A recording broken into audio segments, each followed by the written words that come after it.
त्यांच्या कंपनीचे मालक हे मिंदेंच्या गटात नेते, जे मिंदे जे स्वतः नगरविकास खातं होतं त्यांच्याकडे सगळ्या सह्या त्यांनी केल्या. जर भ्रष्टाचार झाला असेल तर ते जबाबदार असतील. ते स्वतः वॉशिंग मशीनमध्ये जाऊन पळून सगळं मंत्रिपद मजामस्ती सगळी चालू आहे. पण सूरजवर अन्याय चालू होता. आज कोर्टाने न्याय दिलेला आहे आणि जामीन झालेली आहे. तर लवकरच बाहेर आला आहे आणि पुन्हा एकदा कामाला लागणार आहे. दुसरी गोष्ट आज महत्त्वाची म्हणजे आपण पाहिलं असेल, आज मुंबई महानगरपालिकेचा अर्थसंकल्प सादर झाला. तसं पाहायला गेलं तर केंद्राच्या देखील अर्थसंकल्पात महाराष्ट्रासाठी काहीच नव्हतं. गेली 11 वर्ष आम्ही पाहतो 2014 पासून, मग त्यावेळी देखील सरकारमध्ये भाजपसोबत असताना आम्ही हे अनेकदा म्हटलं होतं आणि आत्ता देखील म्हणत असतो की महाराष्ट्र एकंदर केंद्राला कर असेल, GST असेल, इतर सगळं काही महाराष्ट्र देत असतं.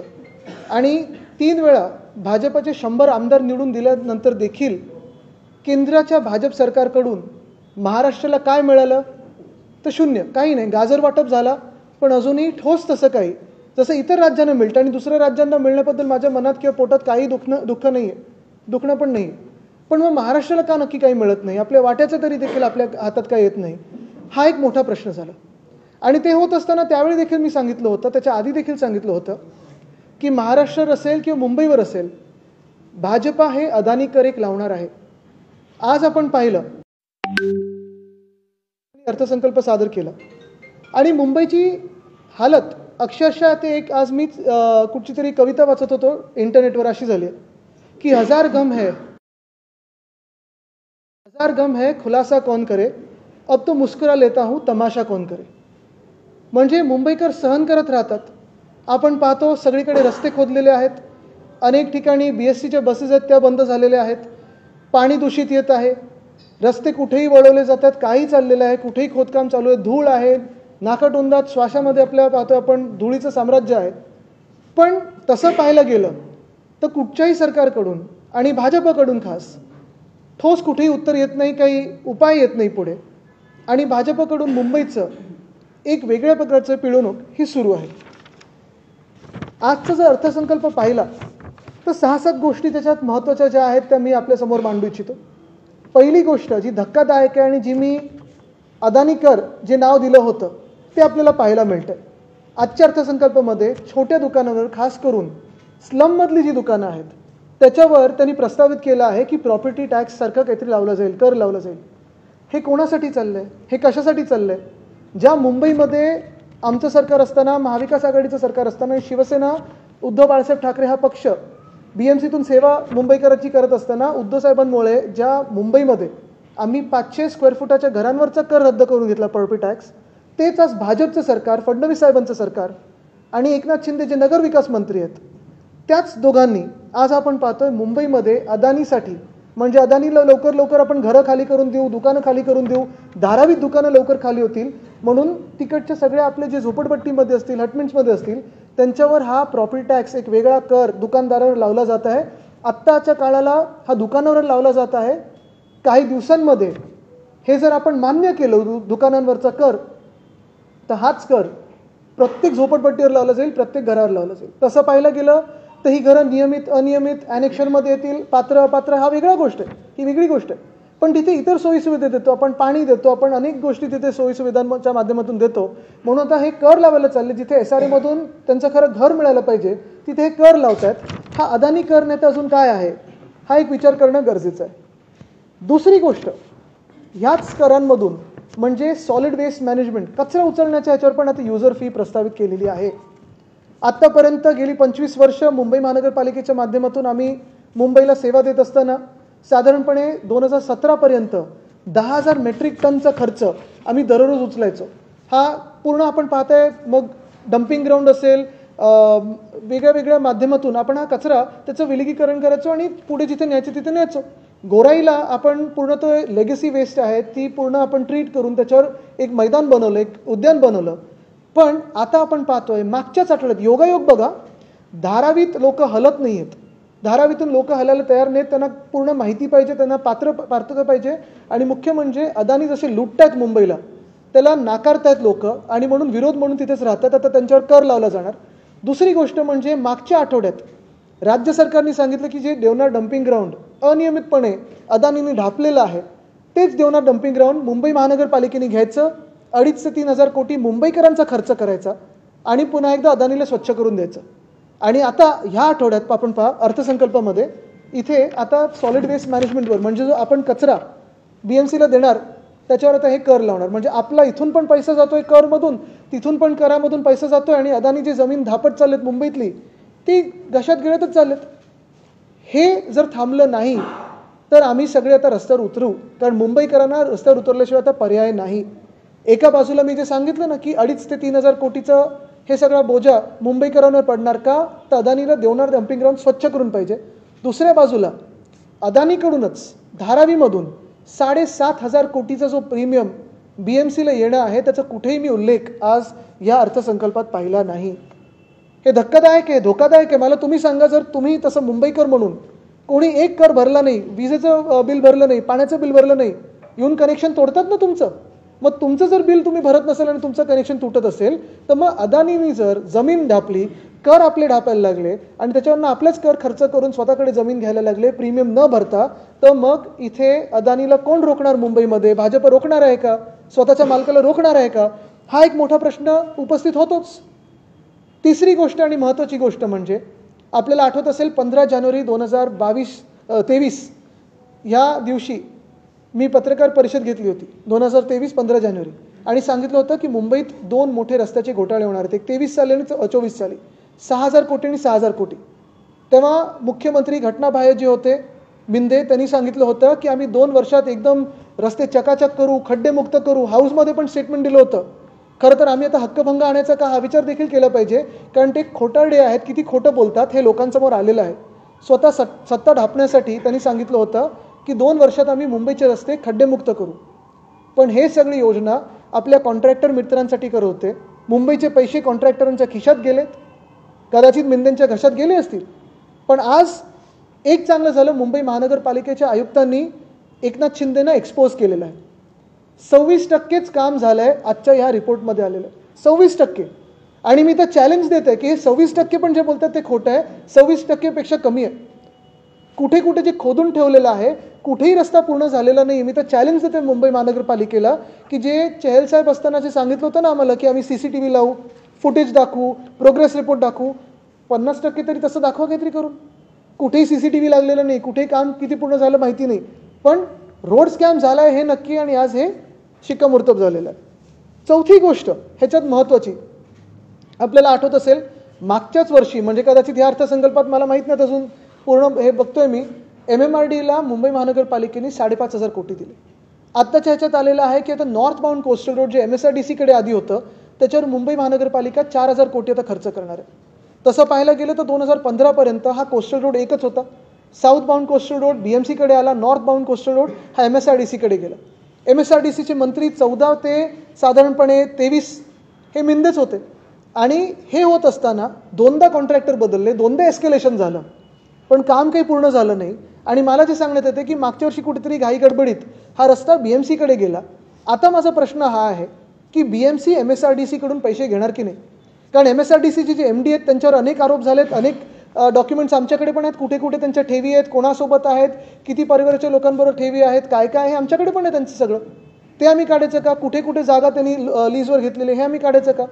MSRDC मुंबई महानगरपालिकेला 4,000 कोटी देणार आहेत की नाही, हा एक हे उत्तर आम्हाला मुंबई महानगरपालिकेच्या आयुक्तांकडून पाहिजे किंवा मग मुख्यमंत्र्यांकडून पाहिजे. कारण मुंबई लुटायचं काम, कर लावायचं काम, अदानीच्या घशात घालायचं काम हे भाजपा करत आहे. आणि तसंच एका बाजूला MMRDला 5,000 कोटी, MSRDCला किंवा MSRDCचा रस्ता घेऊन 4,000 कोटी, पण BSTला फक्त 1,000 कोटी दाखवलेले आहे. BST ही मुंबईची लाईफलाईन आहे. अजूनही BSTवर 32 ते 35 लाख लोक डेली प्रवास करतात, दररोज प्रवास करतात. 5 रुपयाचं भाडं 10 रुपयाचं आहे 10 किलोमीटरसाठी, 15 रुपये 15 किलोमीटरसाठी. मग हा अन्याय BSTवर कशाला होत आहे? एका बाजूला आपण पाहतोय उधळपट्टी करायला पैसे आहेत, कॉन्ट्रॅक्टर्सना पैसे आहेत, MMRDसाठी पैसे आहेत, MSRDCच्या रस्त्यांसाठी पैसे आहेत, पण आपल्याच ज्या अंगीकृत सेवा आहेत, मग तसं पाहिलं गेलं तर हॉस्पिटल्स असतील किंवा BST असेल, एकंदर तिथे काम कुठेच मुंबई महानगरपालिकेचं दिसत नाही आहे. मग नक्की करायचं तरी काय? मुंबईकरांनी जायचं तरी कुठे?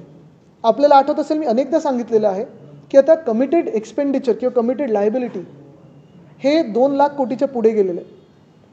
गेल्या 2 वर्षामध्ये मिंदेंनी जे कॉन्ट्रॅक्टर्सची सेवा केली, त्यांचे पाय दाबायची सेवा केली, त्यांचा मसाज केला, इगो मसाज केला, 2.5 लाख कोटीचा आज कमिटेड लायबिलिटी आपल्याला दिसत आहे.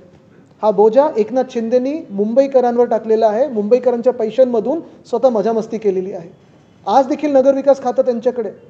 पुढच्या आठवड्यामध्ये आम्ही अनेक पत्र हे मुख्यमंत्री महोदयांना लिहिणार आहेत, जिथे जिथे अनियमितता झाली, मग गणवेशचा घोटाळा असेल ते अनेक गोष्टींमध्ये असेल, ह्याच्यावर मुख्यमंत्र्यांकडून चौकशी अपेक्षित आहे. जरी नगरविकास खातं हे उपमुख्यमंत्र्यांकडे असेल, गद्दाराकडे असेल, तरी आम्हाला स्वच्छ पारदर्शक चौकशी अपेक्षित आहे. एकंदर सांगण्याचा मुद्दा हाच आहे की एका बाजूला मुंबई महानगरपालिका आपण पाहतोय 2.5 लाख कोटी हे कमिटेड लायबिलिटीमध्ये, दुसऱ्या बाजूला मुंबईकरांवर सॉलिड वेस्ट मॅनेजमेंट म्हणजे कचऱ्यासाठी, घनकचऱ्यासाठी आता आपल्यावर चार्ज लावणार आहे. त्या चार्जमधून अदानीची जमीन, धारावीची असेल किंवा देवनारची असेल, स्वच्छ करून मुंबई महानगरपालिका अदानीच्या हातात देणार आहे. 7,500 कोटीचं जे देणं अदानी लागतं, अदानी समूह लागतो BMCला, 1 रुपया कुठूनही घेणार नाही आहे. तसंच आपण पाहिलं असेल दुकानदार, छोटे दुकानदार, झोपडपट्टीमध्ये जे दुकानदार आहेत, त्यांच्यावर आता मुंबई महानगरपालिका जी भाजप चालवते सध्या, कारण तिथे महापौर नाही आहे, तेच भाजप ह्या छोट्या दुकानदारांवर देखील कर लावणार आहे.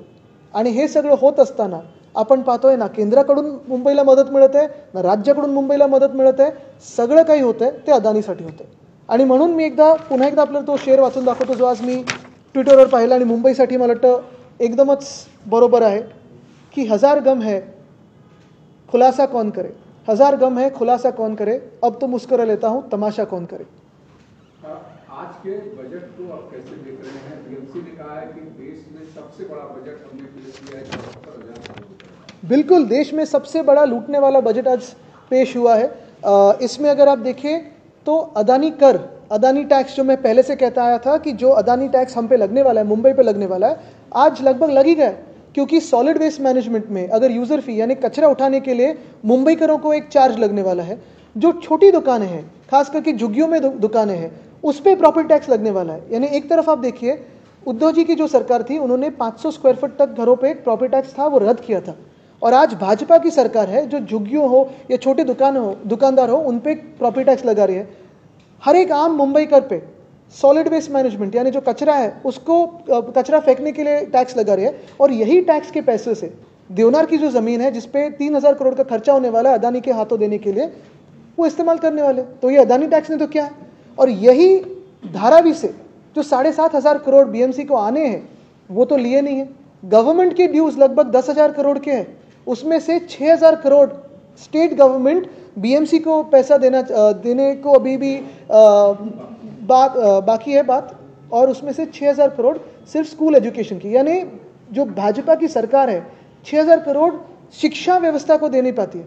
एक तरफ आप देखिए दिल्ली में आम आदमी पार्टी की शिक्षा व्यवस्था पे उन्होंने फोकस किया, स्कूलों को ठीक किया, बेसिक प्राइमरी एजुकेशन को ठीक किया, सेकेंडरी एजुकेशन को ठीक किया. हमारे समय में हमने CBSE हो, ICSE हो, IB हो, काफ़ी सारे काम किए. जैसे अभी साईनाथ हमारे साथ यहाँ बैठे, उन्होंने तो एजुकेशन कमेटी में काम किया. लेकिन शायद यही भाजपा की सरकार है जिन्होंने स्कूल एजुकेशन की जो ड्यूज़ है अभी भी 6,000 करोड़ के BMC को दिए नहीं है.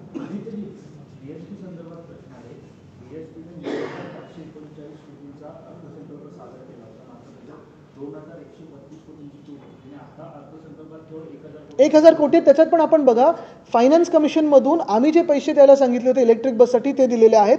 काही ठराविक आहेत ते त्यांच्या पेन्शनसाठी आहेत, पण त्याच्यात ग्रॅच्युइटी आहे, पेन्शन आहे, पगार आहे, बसेस वाढवण्यासाठी आहे. बसेस ज्या आत्ता फ्लीटमध्ये आहेत, मला वाटतं 186 डिझेलच्या बसेस आहेत, अनेक CNGच्या बसेस आहेत आणि 401 इलेक्ट्रिक बसेस आहेत. त्या मेंटेन करायला कोण पैसे देणार आहे. डेपोज जे आहेत त्याचं स्वच्छता असेल, त्याचं मेंटेनन्स असेल, त्याचे कोण पैसे देणार आहे. आणि त्याच्याही पुढे जाऊन तुम्ही पुढचं पाऊल लिहून घ्या. ह्यांच्या मनात हे असेल की जिथे जिथे डेपोज आहेत ते आता प्रायव्हेटायझेशन करून अदानीच्या घशात घालायचे.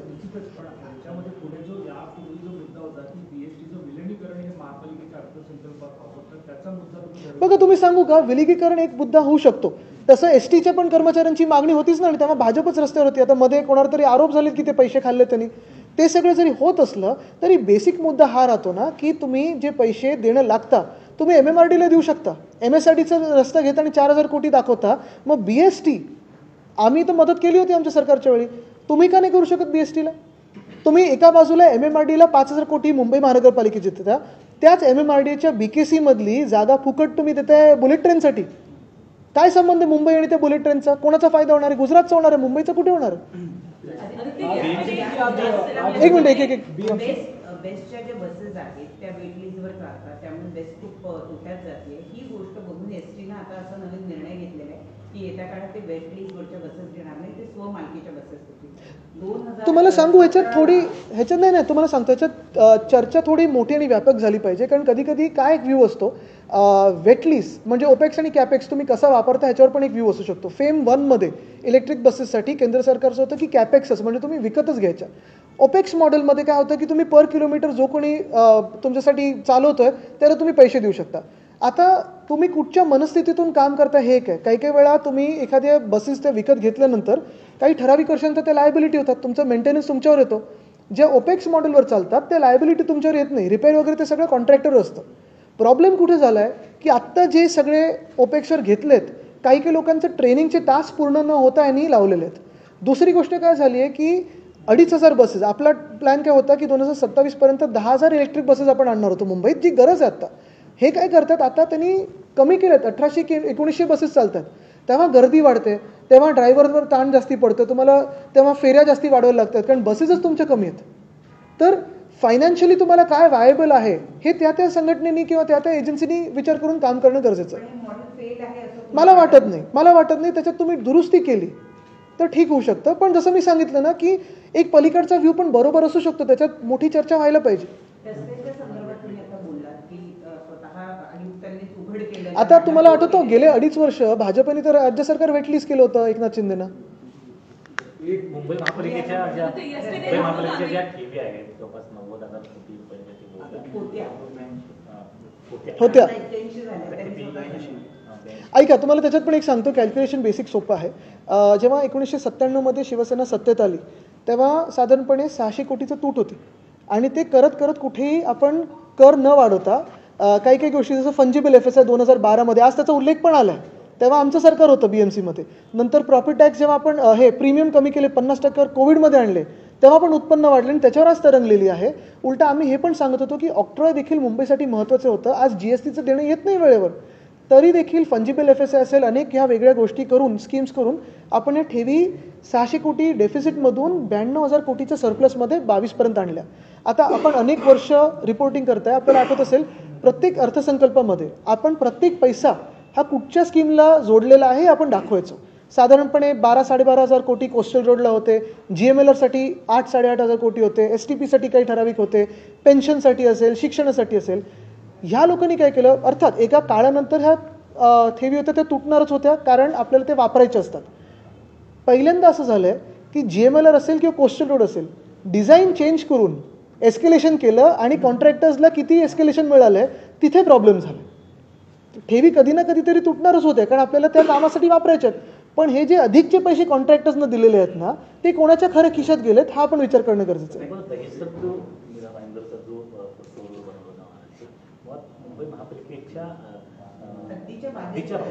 बरोबर आहे.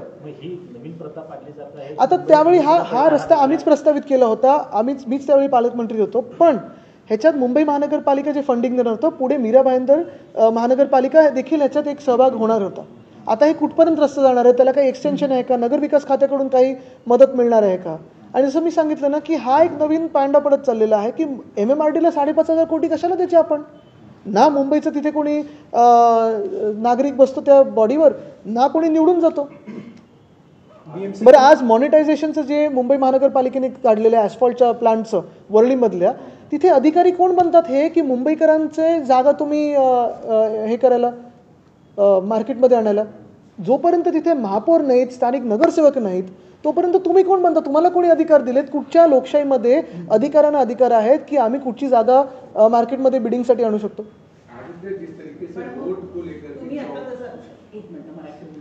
आता जसं तुम्ही म्हणालात की बाकीच्या मुद्द्यांवर आम्ही रस्त्यावर उतरणार आहोत, मग निवडणुकांसाठी अजून का तुम्ही रस्ते, कारण आम्ही आता कोर्टात उतरतो ना सतत. बघा आता काय झालंय, 22 तारखेची तारीख आता 28 वर गेली, 28ची आता 25 गेली. आम्ही हेच सांगतो सतत की घ्या, आता दिल्लीपर्यंत तर मोर्चा आमचा निघू नाही शकत. पण एक आहे की मुंबईकरांचे जे आज हाल होत आहेत, मग रस्त्याचं असेल, पाण्याचं असेल, प्रदूषणाचं असेल, शालेय शिक्षणाचं असेल, आपण पाहताय आज मला वाटतं ही पण घोषणा केली की आपले दवाखाने अजून करू आणि अमुक करू तमुक करू. पण जे आता आपले दवाखाने आहेत किंवा मुंबई महानगरपालिकेचे मेडिकल हॉस्पिटल आहेत, आपल्याला आठवत असेल 2023च्या जुलैमध्ये मी पत्रकार परिषद घेतली होती की सायन हॉस्पिटल आहेत, अनेक हॉस्पिटल आहेत, डीननं तिथे धारेवर धरलं जातं आहे. पण अनफॉर्च्युनेटली राज्य सरकारकडून जो सपोर्ट मिळायला पाहिजे, मग एक्सरे फिल्मचं असो, IV फ्लुइडचं असो, औषधं खरेदी करण्याचं असो, हे सांगतात CSRच्या माध्यमातून घ्या. हे इतिहासात पहिल्यांदा होत आहे. Aditya, yesterday Rahul Gandhi spoke about voter fraud in Maharashtra just before the Vidhan Sabha elections. He mentioned that 7,000 voters were from the same address in Shirdi. However, our report, our Times Now report has, been there and we visited that entire location, and what it mentions is that there is no such place that 7,000 people have got the same address. See, I mean, I wouldn't fully go by Times Now because of its tilt, with all due respect, with what I have faced also, with what our party has faced also. Having said that, I'm guessing you do, like, not you individually, but just as the channel. Having said that, with all due respect to Times Now, I think I would also request Times Now to go into the 76 lakh extra voters who voted after voting time has stopped, and to seek the footage, video footage from the Election Commission. I'm not saying that your report is wrong. I'm not saying it's fully fair or unfair. I am just saying I would also love Times Now to investigate further into 76 lakh extra voters. And tomorrow in Delhi, what I have tweeted also, I've requested everyone to keep a watch on the last hour voting. Aditya ji, दो अलग मामले, एक तो 76 lakh vote का मामला जो आप बोल रहे हैं 6 बजे के बाद का, और एक कल राहुल गांधी ने उठाया कि 70 लाख नए वोटर्स जो है वो 47 लाख 70 लाख उन्होंने 70 लाख कहा कि वोटर्स जो है वो ऐड किया गया. क्या ये जानकारी आप लोग के पास भी है कि 70 लाख वोटर जो लोकसभा में और विधानसभा के बीच में जोड़े गए हैं? देखिए, जानकारी तो है. कल ही कोर्ट ने अभी एक स्ट्रिक्चर काफ़ी पास किए है. कल भी बताया इसी को कि आप फुटेज दिखाइए, तो फुटेज दिखाइए. अगर फुटेज सही है, टोकन उतने दिए हैं, तो हम मान लेते. वो अलग मामले, वो 76 लाख वोट्स का है जो 6 बजे के बाद. बिल्कुल, वो 76 लाख वोट्स के हैं. और ये जो वोटर बढ़े हैं वो कहाँ से आए? यानी जो इतने सालों में नहीं बढ़े हैं वो बढ़ गए. आदित्य, आप दिल्ली मॉडल की बात अभी आप कर रहे थे स्कूल्स को लेकर. वहाँ पर चुनाव के दौरान दिल्ली के करप्शन को बीजेपी ने ज़्यादा मुद्दा बनाया और उन्होंने कहा कि कितने सारे मंत्रियों को जेल में करप्शन के कारण जाना पड़ा, लीकर स्कैम्स और तमाम सारी चीज़ों को. तो उस मॉडल को या दिल्ली की नहीं, मैं एक ही बताना चाहता हूँ कि कोई भी वो जो एलिगेशन थे बीजेपी के, प्रूव नहीं हो पाए. अभी भी कोर्ट ने जैसे उनको रिहा कर दिया है, बेल पे हो या अब देखें, तो ये तो बातें हैं. लेकिन एक मेजरमेंट तो लग सकती है कि जो एलिगेशन प्रूव नहीं होते हैं और जो झूठे होते हैं वो अपने ही पार्टी में रहते हैं. जो प्रूव होने के नजदीक आते हैं वो भाजपा में जाते हैं और साफ स्वच्छ होके आते हैं. शिवसेना किसके साथ है, आम आदमी पार्टी या कांग्रेस, किसको चाहती है? देखिए, हमने कहा है कि दिल्ली में अरविंद केजरीवाल जी की जो सरकार थी पिछले 10 सालों में हो, उसके पहले भी हो, उनका कारोबार, काम करने के तरीका और जो दिल्ली की आवाज़ है उनके साथ है. वो दिल्ली की धड़कन जानते हैं और उनका जो काम है, फिर शिक्षा व्यवस्था में हो या स्वास्थ्य व्यवस्था में हो, काफ़ी अच्छा है.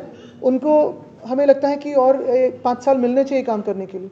मुंबई के भीतर 26% कंस्ट्रक्शन को लेकर के जो आपने बात कही, क्या अभी जो हाल के दिनों में अचानक कंस्ट्रक्शन में तेजी आई है, तो ये 31 मार्च तक जो बजट विड्रॉल करना है उसको लेकर के आई है या फिर सही में काम करने? नहीं, ये तो आर्ट वर्क चल रहा है, एब्स्ट्रैक्ट आर्ट चल रहा है, लेकिन डिस्प्ले पे है पूरा रस्ते का काम. आज देखील धनंजय मुंडे यांच्यावर अंजली दमाने यांनी 161 कोटीचा भ्रष्टाचार केल्याचे आरोप केले. पण त्यांनी ते आरोप सगळे हे नाकारलेले आहेत. राजीनामा काय अजून देखील घेतला जात नाही. बघा, तुम्हाला सांगू, त्या विषयामध्ये आता नमिताताई बोललेले आहेत, भाजपकडूनच आहेत. धस साहेब बोललेले आहेत, भाजपकडून आहेत. आमचे देखील तिथे अनेक लोक, मग अंबादास दानवेजी असतील, अनेक लोक जाऊन बोलत आहेत. बरं, ज्यांची हत्या झाली आहे ते देखील भाजपचेच कार्यकर्ते होते. आणि ह्या राज्यामध्ये भाजपचे मुख्यमंत्री असताना, भाजपचे 130हून जागा जास्ती असताना, भाजपच्या कार्यकर्त्याला जर न्याय मिळत नसेल तर मग इतर नागरिकांनी काय समजावं? भाजपच्या कार्यकर्त्यांना न्याय न मिळून एखाद्या मित्राला वाचवण्याचा प्रयत्न होत असेल तर मग काय समजावं? काल राज्य सरकारने संदर्भात मुंबई महानगरपालिकेच्या रस्त्यांच्या वेळेला एकदा एक मुद्दा काढला होता की ऍडव्हान्स मध्ये पैसे दिले गेले. ऍडव्हान्स मोबिलिटी तसाच प्रकार जो आहे तो यात झालेला दिसून येतो. 100% ऍडव्हान्स दिला गेला आहे असा आरोप अंजली दमानी यांनी केला. एखाद्या पेशंटला कंत्राट देण्याच्या आधीच त्या कंपनीला 100% ऍडव्हान्स दिला गेला असा आरोप त्यांनी. असेल तसं असेल तर मोठी गोष्ट आहे. कल राज्य सरकार ने मराठी स्पीकिंग को सभी सरकारी दफ्तरों में लाने का फैसला किया है. हिंदी में बात मत करिए. तर प्रश्न मराठीत आला पाहिजे आणि तुमचं मराठी उत्तम आहे, त्यांचं मराठी चांगलं आहे, पण ते जेव्हा गरज असते तेव्हाच मराठीत बोलतात, नाही तर नाही बोलत. सरकारी ताकत नहीं है ना. राज्य सरकार ने अभी ठीक आहे, अगले काम में हो सकता है ना. पण राज्य सरकारने हे जे निर्णय घेतलेला आहे त्याच्यामध्ये तुम्हाला काय वाटतंय की या आनंदाची गोष्ट आहे. पण अजून एक गोष्ट तुम्हाला सांगतो, मुंबई महानगरपालिकेच्या माध्यमातून मराठी नाट्य आणि कलादालन आम्ही गिरगाव चौपाटीवर बनवत होतो. मला असं सांगण्यात येत आहे की ह्या भाजपच्या सरकारने मराठी नाट्य आणि कलादालन जे जिथे आत्ता ते ठक्कर्स वगैरे जिथे आहे ना ते रद्द केलेलं आहे. हे कशासाठी केलं? मराठी भाषा भवन आत्तापर्यंत पूर्ण झालं असतं काम, त्याच्यात आता काही वेगळे ऑफिसेस घुसलेले आहेत. हे कशासाठी केलं आहे? माझी विनंती हीच राहील मुख्यमंत्री महोदयांना की जिथे आम्ही प्रस्तावित केलं होतं मराठी नाट्य आणि कलादालन, तिथे ठीक आहे ना, म्हणजे आमच्या काळी प्रस्तावित झालं असेल तर तुम्ही क्रेडिट घ्या, नो प्रॉब्लेम, पण ते काम तर पूर्ण करा. सगळे नाट्य कलाकारांना एकत्र बोलवा आणि जे कलादालन होतं, जे म्युझियम होतं ते पूर्ण करा. तसंच मराठी भाषा भवन देखील लवकर पूर्ण करा. क्रेडिट वॉर सुरू आहे. बिलकुल नाही, मला तर मी तर हेच सांगतोय की क्रेडिट घ्या पूर्ण, पण काम करा. अब बीएमसी के काम करने पर सवाल उठा रहा है. जो बीएमसी कमिश्नर ने कहा कि 82,000 करोड़ रुपए फिक्स डिपॉजिट में है, जो बीएमसी के अच्छी आर्थिक स्थिति को बताता है पिछले कुछ सालों में. जो नहीं, मैंने तो कहा है कि मैं उनको शुभकामनाएं देता हूं और आभार भी मानता हूं उनके, क्योंकि उन्होंने आज तो एकनाथ शिंदे जी को एक्सपोज किया है. जो झूठ वो कह रहे थे कि अगले 2 साल में 23 से लेकर 25 तक मुंबई पॉटहोल फ्री हो जाएगी, आज उन्होंने बताया रिपोर्ट में कि सिर्फ 26% काम हुआ है. और मैं ये भी चॅलेंज करता हूं कि 26% नहीं हुआ है काम. त्यांचं असं म्हणणं आहे की पावसाळा 2026च्या आधी नाही, तुम्ही हाऊस मध्ये बघा, ते 2 वर्ष बोललेले. आता आयुक्त असं म्हणतात की 2026 आयुक्त कदाचित खरं बोलत असतील, पण एकनाथ शिंदे खोटं बोलतात हे सत्य लोकांसमोर आलं. ठीक आहे, बरं, नो ऑफेन्स.